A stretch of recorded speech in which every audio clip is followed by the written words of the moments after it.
In our previous videos, we've been looking at what is management, how do we define it, what are the functions of it, and some of the early theories related to that. So before we continue on, let's just do a quick review. What is the definition of management? Right? Management is about the activities that make the organization more efficient and effective. And whose theory does that come from? Where does the idea of efficient and effective come from? Right? Comes from Bernard. And Bernard said the role of a manager is to do what? There were three.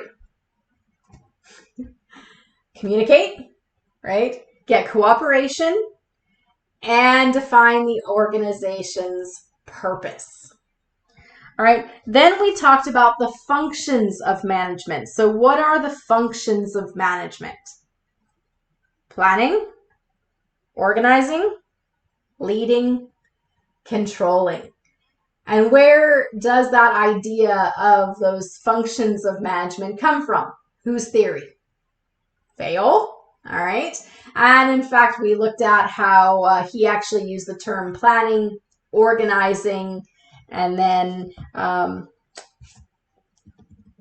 what was the term? Let's go back.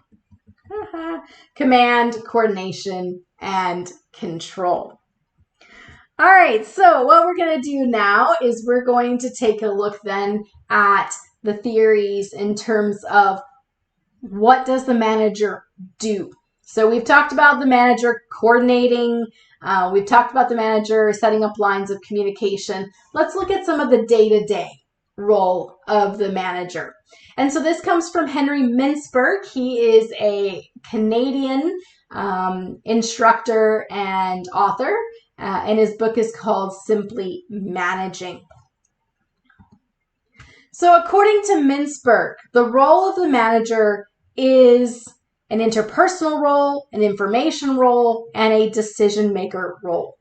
So the manager is the figurehead, right? We talked about the higher levels of management, the CEO, the president, they are the figurehead.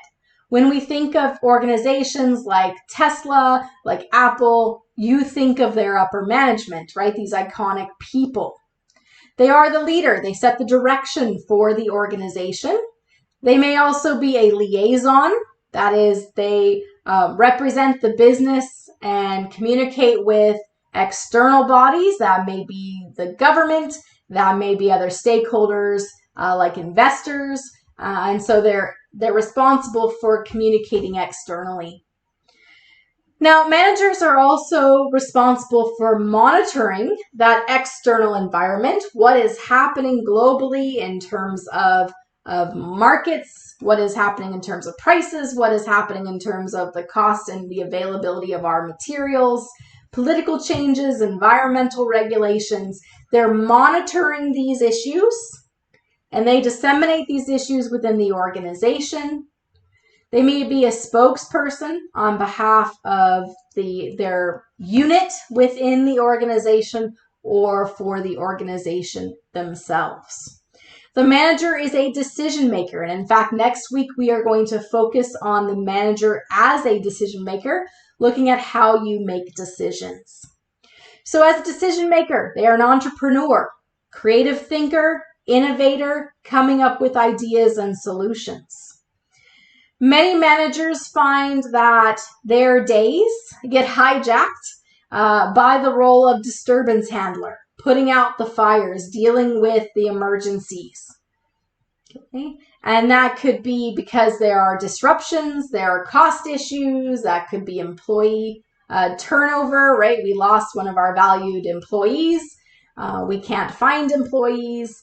People are out sick. Machines have broken. We need to find supplies. So putting out fires tends to monopolize many of the manager's day. You may be a negotiator, negotiating with suppliers for materials, negotiating with labor unions to set those contracts and expectations for your employees. You're a resource allocator, deciding processes, what's more efficient, how should we get things done. What's a way in terms of using less material, alternative material? Can we use our workforce in a different way to achieve the same goals? So when it comes to management, we've talked before about how management can be formal. There can be a title: team leader, shift manager, store manager, project lead. Maybe you're the president or the CEO. I've been in a number of these management roles. So I've had my own consulting company, so business of one. So I am the top manager. I've been a middle manager as lead on a number of projects where you are coordinating people and resources. I have been a department head in terms of coordinating work on new programs like your business degree, certificate, and diplomas. I've been a team lead on a number of projects as well. So you can be at all these different areas throughout your career, these different formal areas of management. And as we talked before, you might have a more informal, where you're expected to do managerial activities, even though you don't necessarily have that title. When it comes to management, you might be a functional manager. So you might be a human resources manager, a sales manager, a financial manager, or you might be more general manager. That is, you're responsible for various different functional areas of the organization. The smaller your company, the more likely you are a general manager. The larger the company, the more specialized the managers become. So what do managers do? All right, so let's think about the day in the life of a manager. And so let's suppose that you are a shift manager at McDonald's, since we've been using that in some of the other videos. All right, so what are you in charge of doing? So if you are opening the business for the day, so maybe yours is not a 24-hour McDonald's, then you likely unlock the doors, let the employees in. You're getting set up for the customers to start showing up. You will tell your employees, here's what we should focus on and work on today. Here's what we might need to improve on. You might tell different people what station to work at. So if we look at the role of manager, according to Mintzberg, managers take action. So there are things that you do, right? You unlock the doors. There are things that you deal with. So there are external factors that you have to respond to. And so you are the one taking the action. Okay. So perhaps there is an issue. Your employees are busy working. You're putting out the fire. So you're dealing with that external environment. Maybe that's a disruptive customer that needs to be escorted out or call the police in. So you do and you deal. You're also there to encourage other people to take action.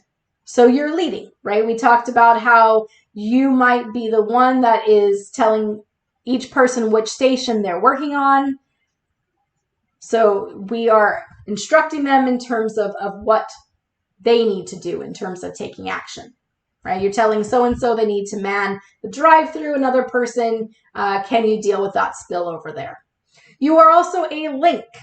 So you're making sure your employees and your team has the resources they need in order to take action.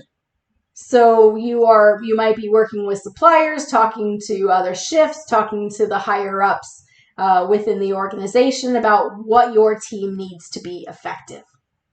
You're using information to guide people's actions. So you're communicating in terms of what's the strategy, what's the focus.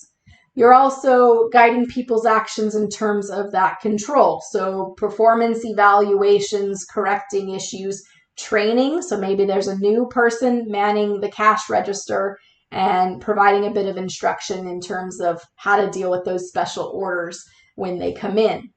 So according to Mintzberg, the purpose of the manager is to ensure the unit, the team, serves its basic purpose. You take action, you encourage others to take action, you use information to guide people's actions.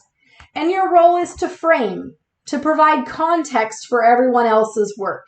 Here's what we are focusing on. Here's what direction we're taking. That's where the manager is involved in more of that planning and strategy. The manager likely is also involved in scheduling. How many people need to be on shift today? Who are those people going to be?